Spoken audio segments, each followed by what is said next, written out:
So the question this week focuses on question 4, the comparison of the writer's views across two texts. So all I'm going to do is read through just a few quotations and explain what they tell us about the writer's views.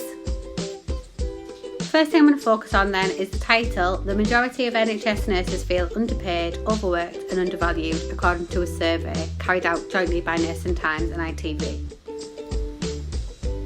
Here the writer is using a triplet, underpaid, overworked, undervalued, to show how difficult the conditions of nursing currently are, and is criticising the NHS for the treatment of nurses.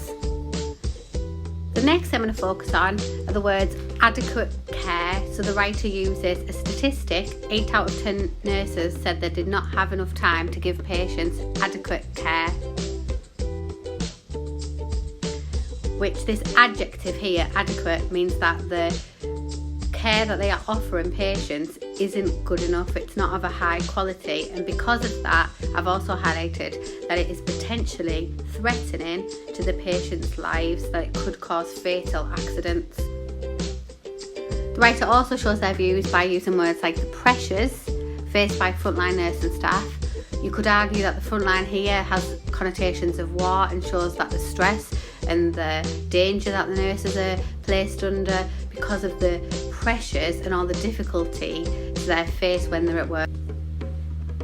Throughout the whole text, the writer heavily relies on statistics to show her views that the conditions within nursing and the NHS are not sufficient for nurses, and one of the quotes that she uses, 76% of survey respondents said they did not feel valued.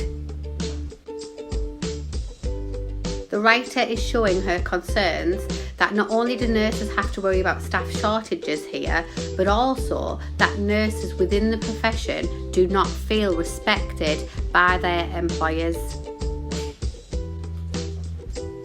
However, at the end of the article, the writer does show the positivity surrounding nursing, using the quote from a nurse that says, "My job is great and I love it." The declarative here shows the passion and enthusiasm nurses have, therefore highlighting that despite all of the negative pressure that nurses are under, they do still have a form of enjoyment for the job that they do.